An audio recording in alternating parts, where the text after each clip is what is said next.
भगवान ने एक ये लीला की। एक बार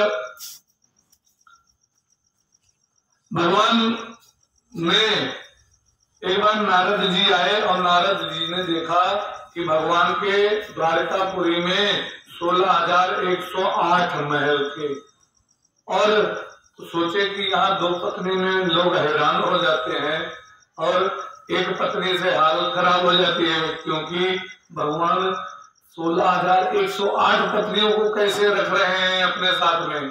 16,108 पत्नियों का तात्पर्य है भगवान के वेद में जो भगवान को की उपासना के मंत्र हैं वो 16,108 हैं। तो इसीलिए जो भगवान की हमेशा नित्य उपासना करते हैं, इसलिए भगवान को की 16,108 पत्नियां इन्हीं को कहा गया है। तो भगवान की लीला देखने के लिए नारद जी हर एक घर में जाएं तो कहें देखिए भगवान कर क्या रहे हैं। तो कहीं भगवान भोजन कर रहे थे, रुक्मिणी जी के महल में जाता तो देखा भोजन कर रहे हैं। सत्यभामा के महल में जाता तो देखा वहां पर बैठ करके काढ़ा पी रहे हैं जो है। और जामुनती के महल में झांका तो वहां देखा बच्चों के साथ भगवान खेल रहे हैं। और लक्ष्मणा के महल में देखा तो वहां देखा भगवान राज सिंहासन पर बैठ करके राज सिंहासन को सुचारू रूप से चला रहे हैं। हर जगह भगवान अलग अलग काम करते हुए मिले। तो नारद जी देख के हैरान हो गए। तो और तब गए नारद जी घूमते घूमते सत्यभामा के महल में। तो सत्यभामा वहां बैठी हुई थी और भगवान के चरण दबा रहे थे। जैसे नारद जी आए जैसे जो है नारद जी को प्रणाम किया। भगवान लीला के लिए भगवान सो गए और जब भगवान सो गए तो होता क्या है, एक बड़ी विचित्र घटना घटती है। नारद जी पहुंचे, जिसे सत्यभामा ने प्रणाम किया। प्रभु नारद जी को प्रणाम किया। नारद जी ने कहा आप बड़ा भगवान की सेवा करते हैं। कहा हाँ। कहा भगवान को खूब चाहते हैं। कहा हाँ। कहा देवी मैं तुम्हें दान के बारे में बताऊं। कहा क्या। कहा जो व्यक्ति जिस वस्तु को खूब ज्यादा चाहता हो उसको उसे दान कर देना चाहिए। कहा क्यों दान कर देना चाहिए। कहा जो सबसे चहेती वस्तु हो उसे दान करने से अगले जन्म में वो वस्तु पुनः उसे मिल जाती है। तो कहा अच्छा। तब उसने कहा वैसे तो सबसे चहेती वस्तु मेरी तो श्यामंतक मणि मैं अपने मायके से लाई हूँ, लेकिन और फिर याद किया और उससे भी ज्यादा नारद जी ने कहा उससे भी ज्यादा कोई चहेती वस्तु है आपके पास। सत्यभामा ने थोड़ी देर सोचा। कहा हीरे मोती गहने इत्यादि सब तो इतने चहेते नहीं हैं, लेकिन फिर कौन है। कहा हाँ भगवान है सबसे ज्यादा चहेते मेरे। कृष्ण भगवान है मेरे पति देव से ज्यादा मैं कुछ नहीं चाहती हूँ। तो कहा नारद जी ने कहा तब तो कहा सत्यभामा ने कहा जो मैं अपने पति को दान में दे दूंगी तो मुझे अगले जन्म में वो फिर पति के रूप में मिलेंगे। कहा हाँ। कहा अच्छा ठीक है। तो सत्यभामा से नारद जी ने भगवान का दान करवा लिया। अच्छा बोल लिया, संकल्प करवाया कि नारद रूपाय ब्राह्मणाय अहम श्री कृष्ण से श्री सत्यभामा रूपणे अहम नारद रूपाय ब्राह्मणाय तुभ्यम अहम कृष्ण स्वपति तुभ्यम दातुम संप्रदे। इतना कह करके जैसे अक्षत और वो पुष्प जमीन पर छोड़ा। ना भगवान सो रहे थे। भगवान सो क्या रहे थे, लीला कर रहे थे। भगवान का हाथ पकड़ा है तो चलो हाथ पकड़ करके लेकर चल लिए। सत्यभामा ने कहा कहाँ लेकर जा रहे हो। कहा अब आपने इसे दान कर दिया है और आपके यहाँ जो दान की हुई वस्तु है अपने पास नहीं रखनी चाहिए, उसे तुरंत दे लेनी चाहिए। तो मैं अपनी दान की सामग्री ले जा रहा हूँ। अब जैसे भगवान को लेकर के बाहर निकले, भगवान के जितने रूप थे सब महल के सब आकर के भगवान के विग्रह में समा गए और भगवान चल दिए। कैसे जो है सब लोग ढूंढ लेंगे भगवान कहाँ गए, भगवान कहाँ गए। तब तक होता क्या है किसी ने कहा वो देखो नारद जी लेकर जा रहे हैं। रुक्मणी ने देखा तो सब रानियों से बताया, सब रानियां दौड़ी दौड़ी गई नारद जी से, आप जो है क्यों लेकर जा रहे हो। अब नारद जी रुके ना, बताते जाए, कहा हमें दान में मिले हैं, अब लेकर के जा रहे हैं। अब सब रानियां पीछे पीछे, तो किसने दान किया, कहा जो हमने बताया था सत्यभामा से, सत्यभामा ने दान किया। तो सत्यभामा से कहने लगी तुमने क्यों दान किया, कहा इसलिए मैंने दान किया क्योंकि मैं मुझे नारद जी ने बताया था कि जो सबसे चहेती वस्तु है उसे अगर दान कर दोगी तो अगले जन्म में फिर तुम्हें वही मिलेगी। तो कहा अच्छा, लेकिन ये तुमने गलत किया, तुम्हारे अकेले के पति थोड़ा न थे, हम सबके पति थे, तुमने क्यों दान किया अकेले। बोलने लगी सत्यभामा को सब लोग। तो कहा अब दान कर दिया तो मैं क्या करूं, इसका कोई उपाय खोजो, मुझे बोलने से क्या फायदा। नारद जी तो लेकर के जा रहे हैं, पीछे पीछे सब रानियां दौड़ी दौड़ी गई। भगवान को लेकर गए नारद जी जंगल में, और जंगल में एक वट वृक्ष के नीचे बढ़िया जो है पत्थर पड़ा था, उसी पर बैठा दिया, उसी के बगल में नारद जी बैठे। कहा देखो अब भगवान चुप, भगवान कुछ बोले ना। तो किसी ने कहा भगवान से प्रभु आप ही कुछ बोलो, कोई उपाय बताओ इससे बचने का। कहा मैं तो बिक चुका हूँ, मुझे जो है तो दान में दे दिया, अब मैं बोलने के लायक भी तो नहीं हूँ, बोलूंगा भी तो नारद जी के परमिशन से, क्योंकि इनके अधीन हो चुका हूँ। अब भगवान चुप करके बैठे। अब सब कहा, नारद जी ने कहा सुनो, तो सब रानियों ने कहा इसके बदले में, भगवान के बदले में आपको कुछ भी चाहिए, जो चाहिए वो ले लो, लेकिन हमारे प्रभु को हमें दे दो वापस। तो कहा अब भगवान को हम एक तराजू लगा रहे हैं, एक पलड़े पर भगवान को बिठा दिया, एक पलड़े पर हीरा मोती जवाहरात पन्ना पुखराज सोना चांदी ये सब जो है रखे, और रख करके कहा भगवान को तौलो, अगर भगवान का पलड़ा ऊपर चला गया, ये पलड़ा नीचे चला गया, तो मैं ये सब सामग्री ले लूंगा और तुम वापस लेकर के भगवान को चली जाना। अब एक पलड़े पर भगवान को बैठाया, एक पलड़े पर सोना चांदी हीरा मोती इत्यादि रखने लगे, और रखते जाए रखते जाए रखते जाए, लेकिन वो पलड़ा ऊपर उठा ही नहीं। अब भगवान का पलड़ा ऊपर उठे ना, और लादते जाए, और यहाँ तक कि रस्सियों में बांध बांध के बड़ी बड़ी गठरियां बना करके रस्सियों में बगल बगल में बांध दिया। खूब भयंकर, जैसे भूसा नहीं होता है, देखने में खूब बड़ा झाल होता है लेकिन हल्का रहता है, ऐसे बड़े बड़े सोने चांदियों के जो है गट्ठर बांध बांध करके लटका दिया, लेकिन भगवान का पलड़ा ऊपर जाए ना, क्योंकि ये भगवान की लीला थी। और अंत में जब देखा कि ये लादते लादते थक गई और भगवान का पलड़ा ऊपर नहीं उठा, तो नारद जी से कहा, नारद जी ने कहा भगवान जाने वाले नहीं है। तो नारद जी से कहा हे प्रभु, अब आप ही भगवान से कहो ये कुछ बोल दे, कोई उपाय बता दे, वो हम कर लेंगे, लेकिन हमारे पति को हमसे मत ले जाओ, देखो हम लोग क्या करेंगे। तो नारद जी ने कहा प्रभु चलो आप बता दीजिए कुछ उपाय। भगवान ने कहा ज्ञातियों का क्या, कहा जाओ और जाकर के राधा रानी के यहाँ जाओ, राधा रानी के पास में सब पत्नियों से कहा जाओ राधा रानी के पास में, और राधा रानी को बुला करके लाओ, वही कुछ कर सकती हैं, और मेरे बस की बात नहीं, अब मैं कुछ नहीं कर सकता। ना भगवान ने सीधा सा बता दिया। अब सब पत्नियां दौड़ी दौड़ी आई, वृंदावन में राधा रानी से बताया। राधा रानी ने कहा, बड़ा निवेदन किया, राधा रानी ने कहा अच्छा चलो ठीक है चलती हैं। राधा रानी को देख करके सब आश्चर्यचकित हो गए, क्योंकि इतनी सुंदर थी राधा रानी।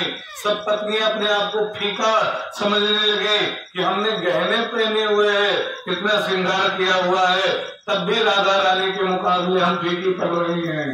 और राधा रानी उठ करके चल दी, और राधा जी जब चली तो उनको लेकर के सब लोग, सब पत्नियां लेकर के आई, और आकर के तो राधा रानी रास्ते में कुछ जो है थोड़ा हाथ में ले लिया, और लेकर के चलते चलते वृंदावन में ही थोड़ा हाथ में ले लिया, और चलते चलते पहुंच गए। राधा रानी कहा राधा रानी पहुंच गई जहां पर नारद जी ने रखा हुआ था पलड़े पर, भगवान को वहीं पर पहुंच गई और वहां पर बैठ करके राधा रानी ने कहा पहले ये सब हटाओ, ये जो लादा हुआ है सोना चांदी मणि पुखराज पन्ना इत्यादि हीरे मोती ये सब हटाओ, ये सब खोलो, उसमें से सब जो है बड़े बड़े जो पत्थर बांधे होते सब खोला गया। कहा पूरा पलड़ा खाली कर दो, पूरा पलड़ा खाली कर दिया। अब कहा अब तो राधा रानी ने कहा वो जो हाथ में पकड़ा था उसे पलड़े के ऊपर रख दिया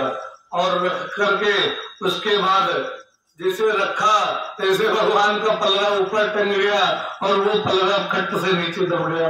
क्या रखा जानते हो? एक तुलसी का पत्र, तुलसा दल एक उठा करके भगवान के जो है दूसरे वाले पलड़े पर रखा, ऐसे भगवान टंग गए और बाकी वो पलड़ा नीचे चला गया। सब लोगों ने कहा जय राधा रानी की जय हो, राधे रानी की जय हो, उनकी कृपा से हम लोगों को हमारे पति वापस मिल गए। तब सत्यभामा ने कहा लालच बड़ी दिखाई थी महात्मा जी ने, देखो पाए कुछ नहीं पाए तुलसा दल।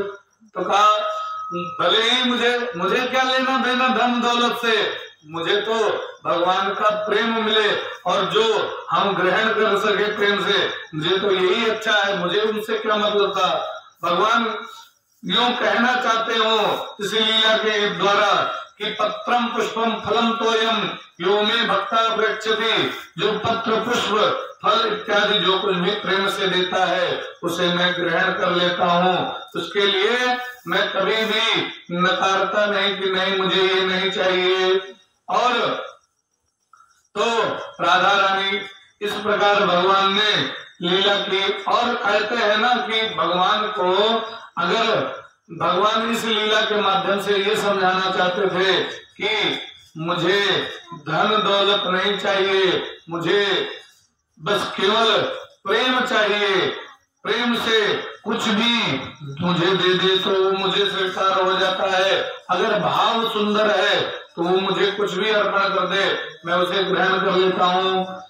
एक संत ने बड़ा सुंदर लिखा कि भाव का भूखा हूँ मैं और भाव ही बस सारे, भाव से मुझे जो भजे उसका भव से बेड़ा पार है, भाव बिन सुनी पुकारे मैं कभी सुनता नहीं। अगर प्रेम से भगवान की पुकार ना हो तो भगवान कहते हैं तब पुकारा करो, भाव बिन सुनी पुकारे मैं कभी सुनता नहीं। और भाव से एक फूल दे वो भी मुझे स्वीकार है, भाव से, क्योंकि हमने पहले ही निवेदन किया था कि राजा दुर्योधन के यहाँ भगवान ने मेवा त्याग दिया और साग केले का छिलका विदुर जी के यहाँ खाया, साग खाया, क्यों? क्योंकि भगवान को प्रेम पसंद है। और ऐसे ही रामावतार में देखो सेवरी कितने प्रेम से बेर देती थी, भगवान उसे खाए। तो भगवान को प्रेम से कुछ भी अर्पण किया जाए तो भगवान उसे ग्रहण कर लेता है। एक जो है एक व्यक्ति था वो बड़ा सरल था और भगवान को सरल और जो है सरल व्यक्ति पसंद आते हैं। भगवान को वो जो है जो हृदय का साफ होता है उसी को भगवान वर्ण करते हैं। तो एक बार एक व्यक्ति था बड़ा सीधा था, बड़ा सरल, तो वो व्यक्ति जानते हो एक दिन एक महात्मा जी आए,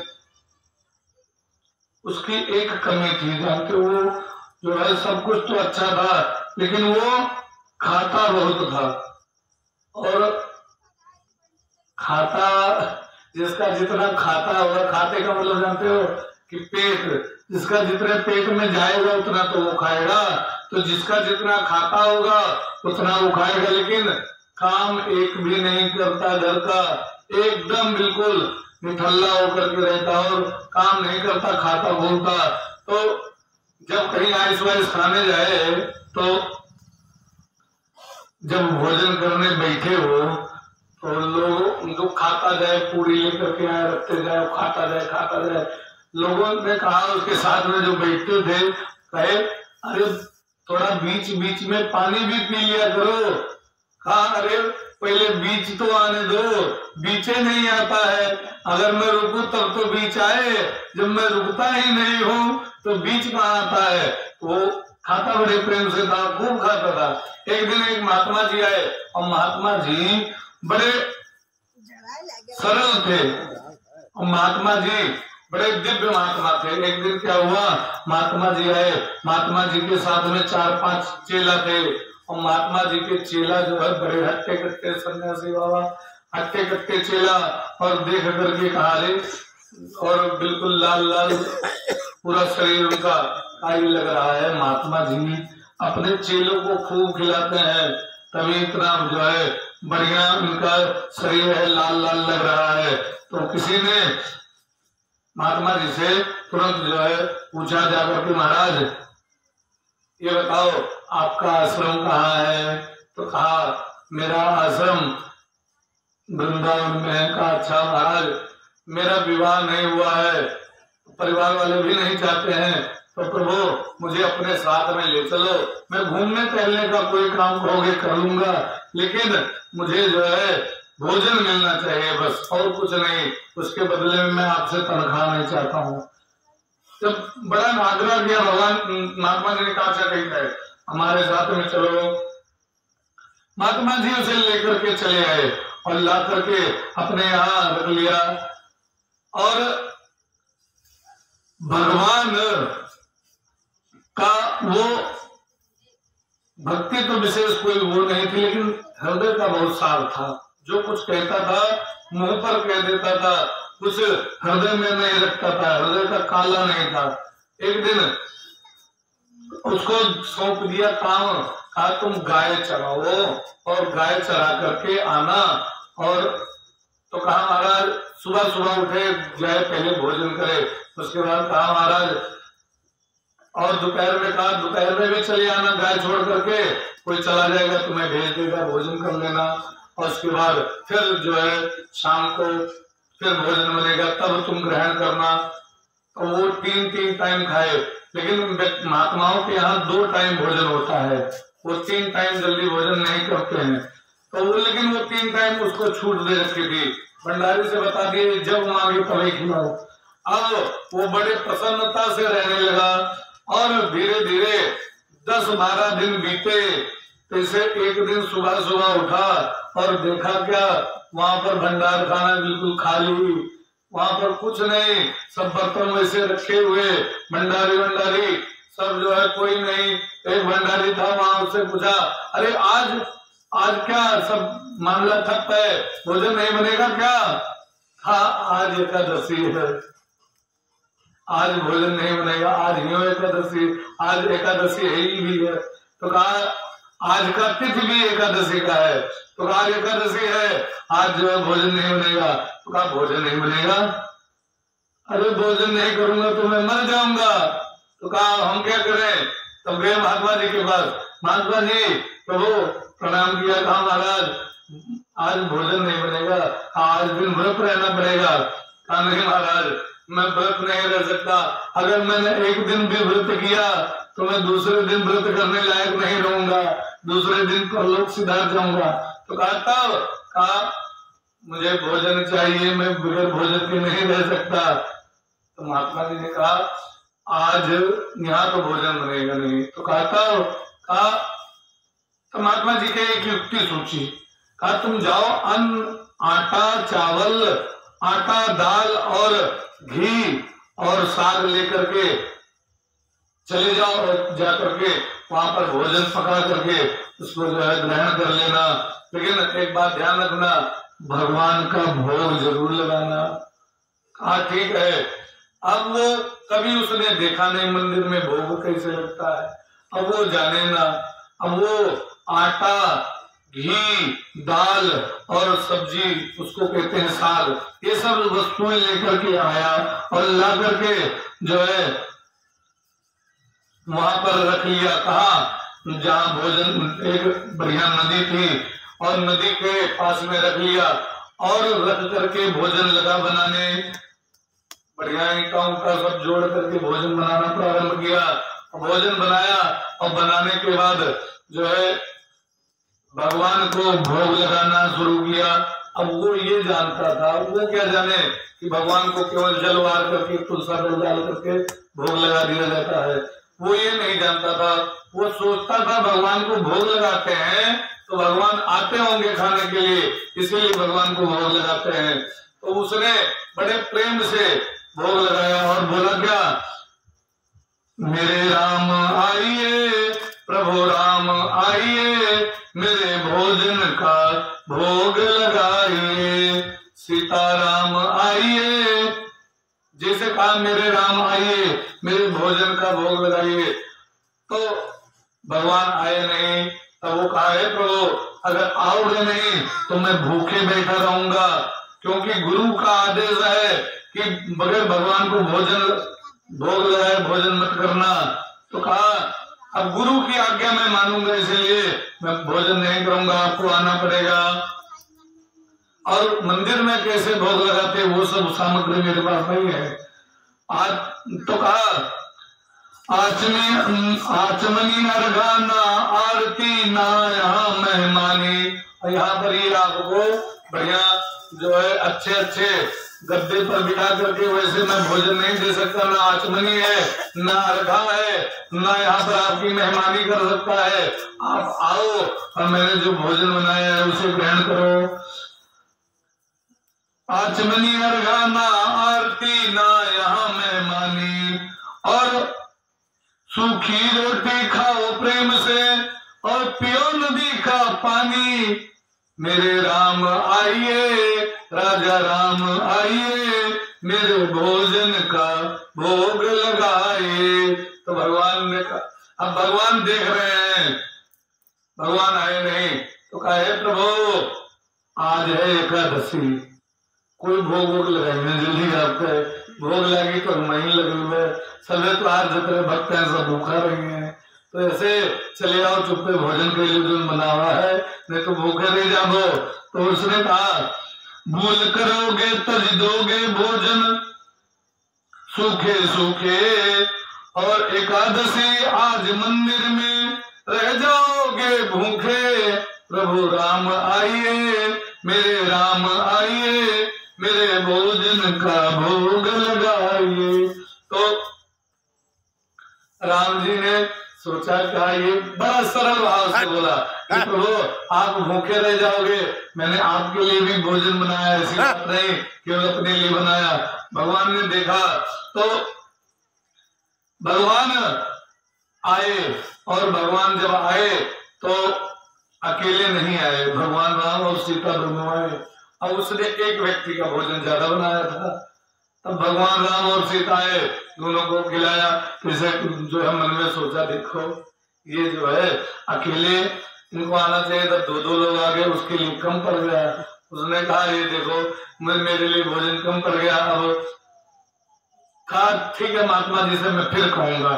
तो महात्मा जी के पास तो कहा अभी नहीं, एकादशी जब समय आएगा तब बताऊंगा महात्मा जी से।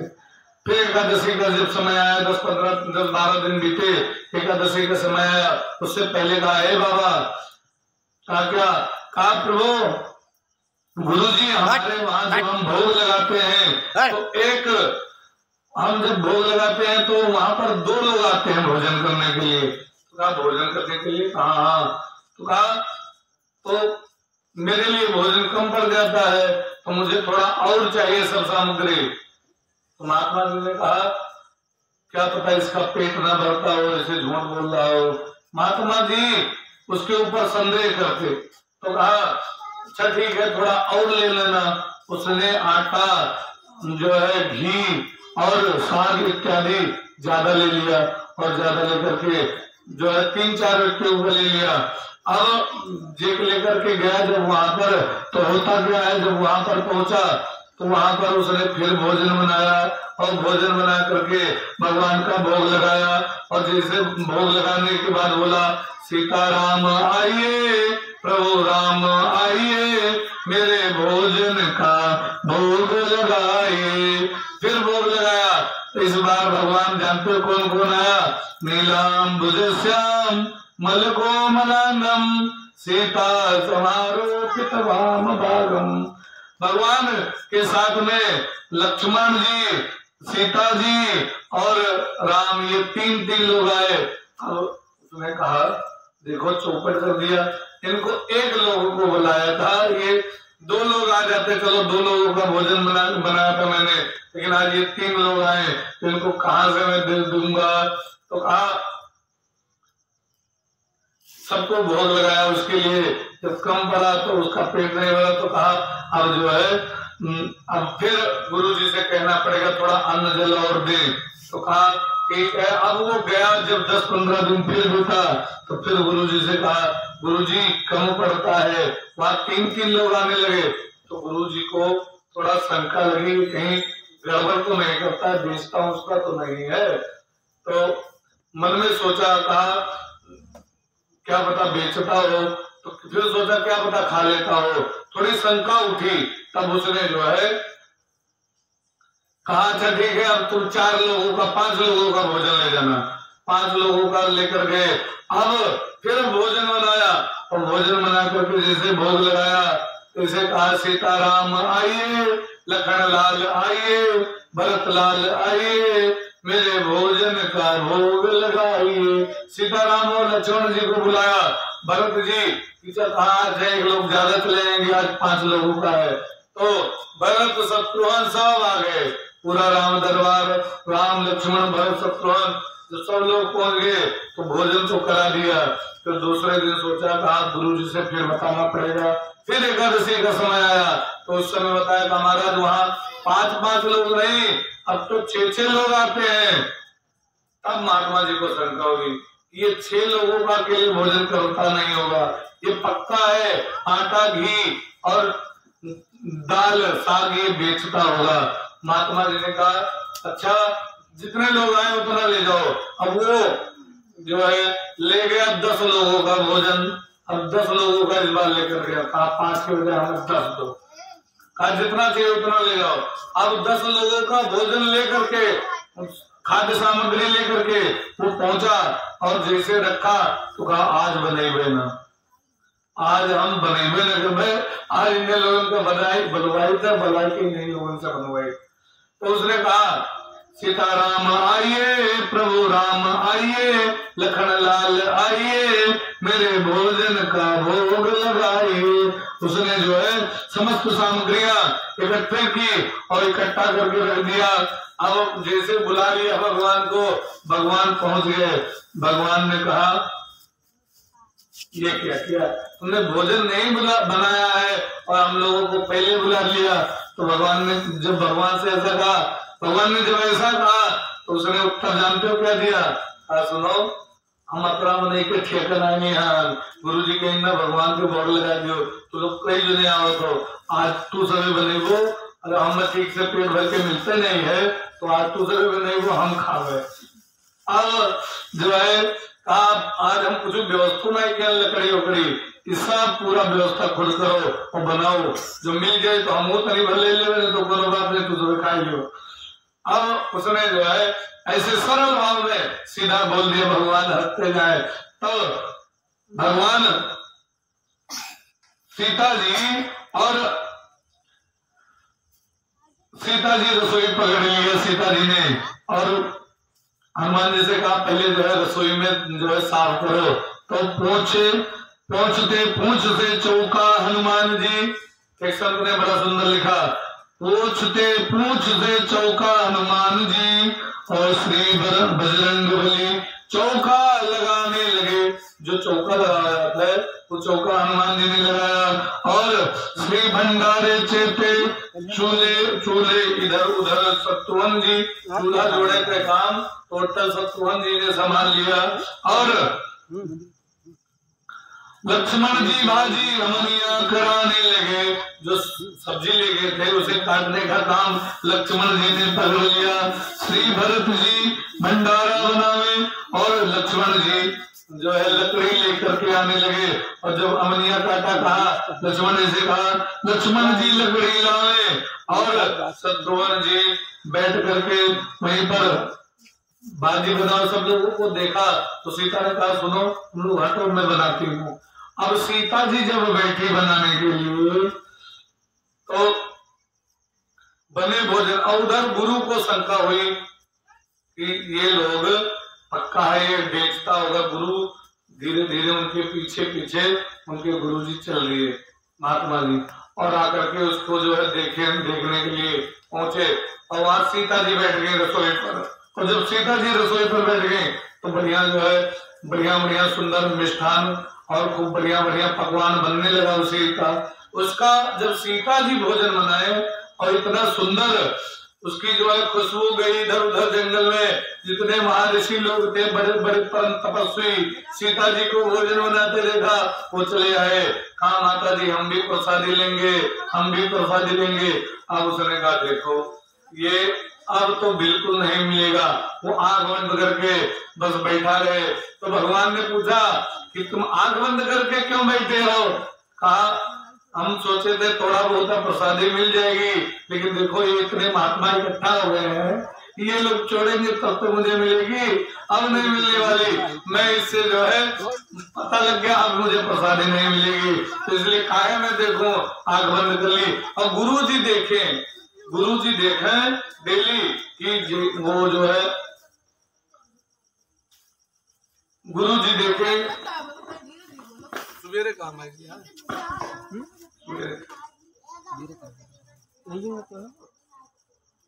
तो कहा गुरु जी देखें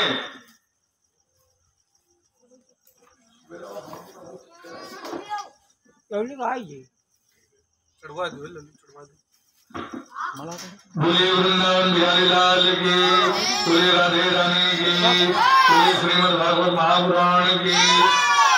तो कथा कहाँ चल रही थी बताओ, है जय वाले बताओ।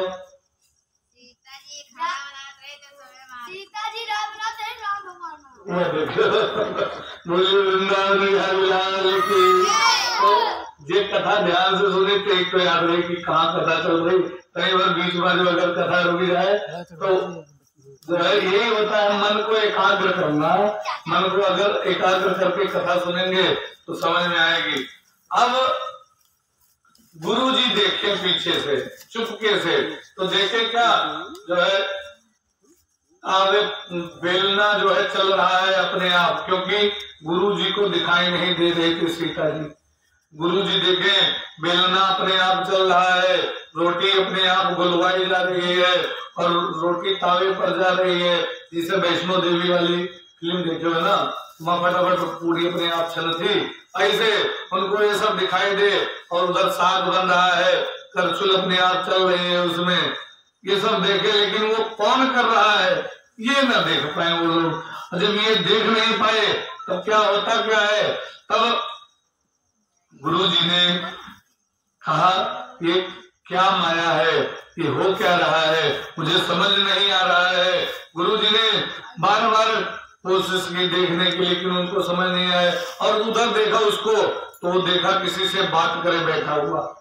जब बैठा हुआ बात कर रहा है तो कहा ये तुम किससे बातें कर रहे हो?